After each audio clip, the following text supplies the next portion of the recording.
Hello everyone. This is Vishwanath Chavan, Assistant Professor, Department of Computer Science and Engineering, Walchand Institute of Technology, Solapur. Now I am here to explain the basic compiler techniques for exposing instruction level parallelism. So at the end of this session, students will be able to identify the different basic compiler techniques for exposing ILP.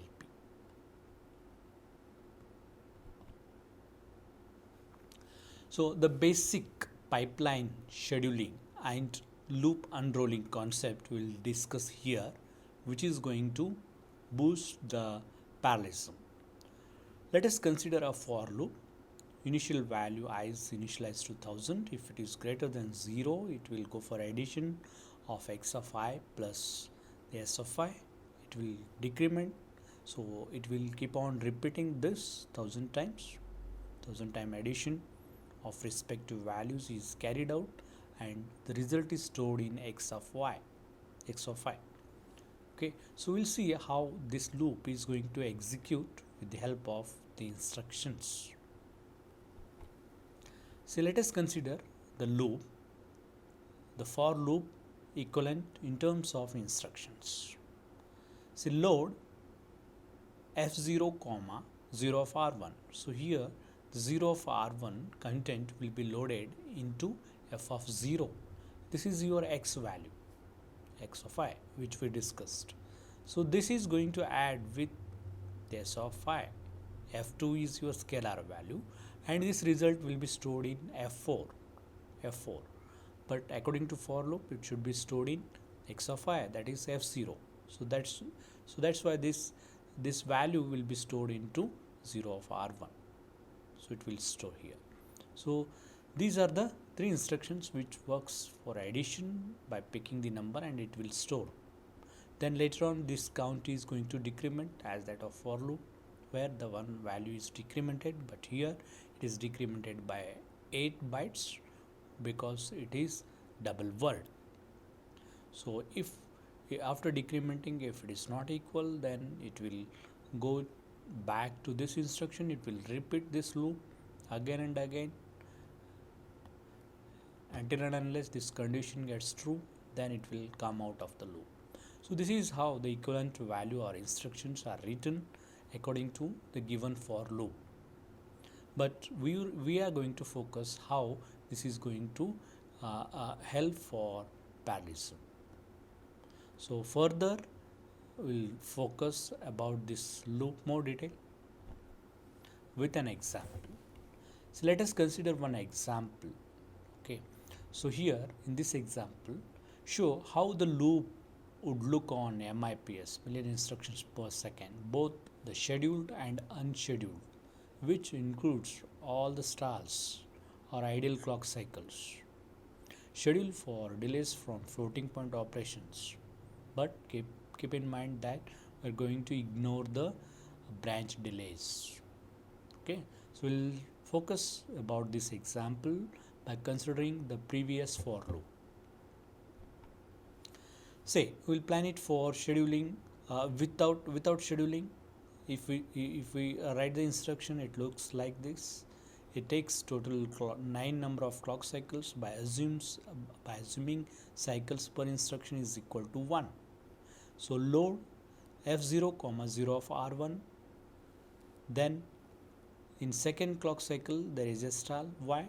Because it should pick this result for further addition. This result won't be available until and unless second clock cycle is issued.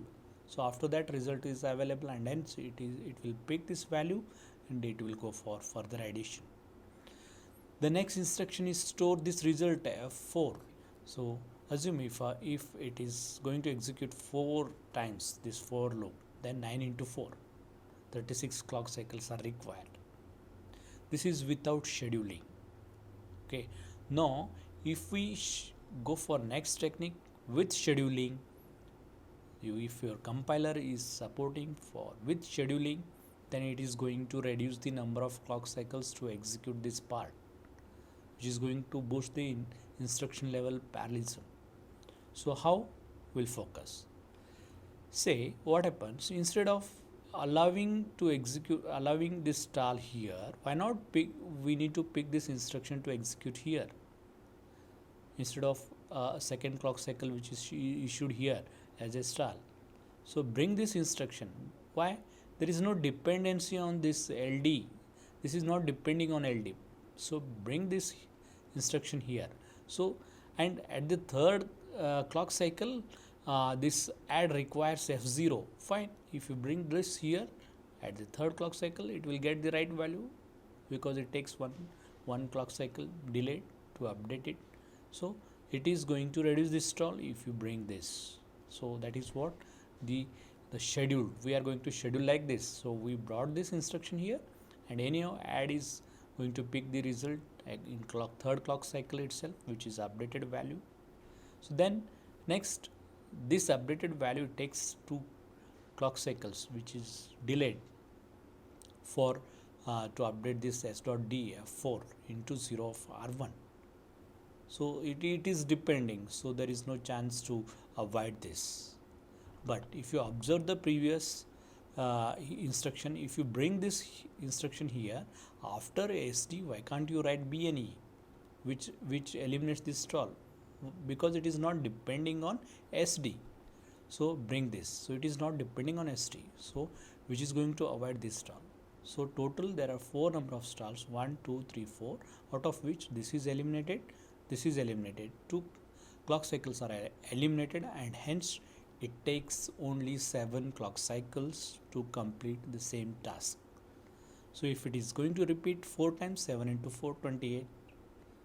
So 8 number of clock cycles are reduced because of this kind of technique compared to previous unscheduled.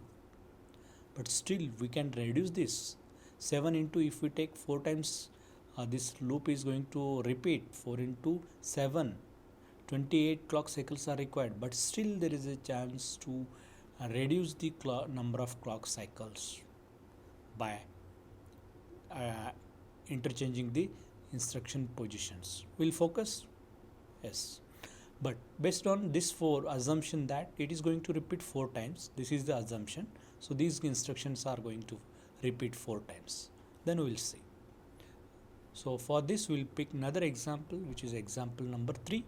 Before that, let's have a question on this. How scheduling reduces the number of clock cycles compared to unscheduled? So pause this video and write your answer.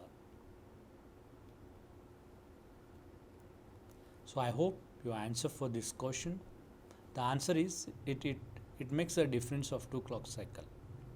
Without schedule it takes 9 clock cycle, with schedule it takes 7 clock cycles, as we discussed, by eliminating the stalls. So now we'll see the next example by loop unrolling. So show our loop unroll so that there are 4 copies of the loop body, assuming R1 minus R2 is initially multiplied a multiple of 32, which means that the number of loop iterations is a multiple of 4. So eliminate any obviously redundant computations and not reuse any of the registers. So we'll focus how it work unroll. So 4 loops instead of 4 loops, now it is written continuously. So load add store, load add store. Okay, so this is first, this is second. So here we dropped this DAD, DUI and BNE. Here also this is third part, third loop equivalent to third loop. This is fourth part. Here also it is eliminated. So later on we are writing this condition subtraction, then check. If it is not, then it will go back. So it is assumption that the for loop is going to repeat 4 times. So those equivalent instructions are written 4 times. So if it is so, then say for example, if you go for the concept we discussed in the example 1, here it requires stall, 1 stall, here 2 stalls, isn't it? So 1 plus 2, 3 into 4, 12 stalls are going to introduce, plus these number of instructions. 3 into 4 12, 12 12 24. 24 instructions are required, but as we discussed previously, 4 into 7 28, it takes 24. Still it is reduced, but still more effectively we can reduce it. How? Let us see another example, which is example number 3. Show the unrolled loop. In the previous example, as we discussed, after it has been scheduled for the pipeline with the latencies. Now what in this example what we did, in the previous example we went according to the instruction load add store, isn't it? So which consumes the stalls. So and these are independent, isn't it? This is F0, this is F6 LD, this is F10, this is F14. So all instructions are independent. So why can't we write continuously LD dot? So bring all LD here, 4 LD L dot D instructions, then bring all add instructions together one after another, because they are not depending, registers are different. Similarly, bring SD S dot D together, and we can write this DAD UI instructions here. Instead of here we brought here, because we can avoid one star. So if you count this, 4 plus 4 plus 4 plus 2, 16 clock cycles are sufficient to execute instead of 4 into 7 28. So this it reduces, it comes up to 16. See the changes that leads, that consumes less time because of parallelism. These are the references. Thank you.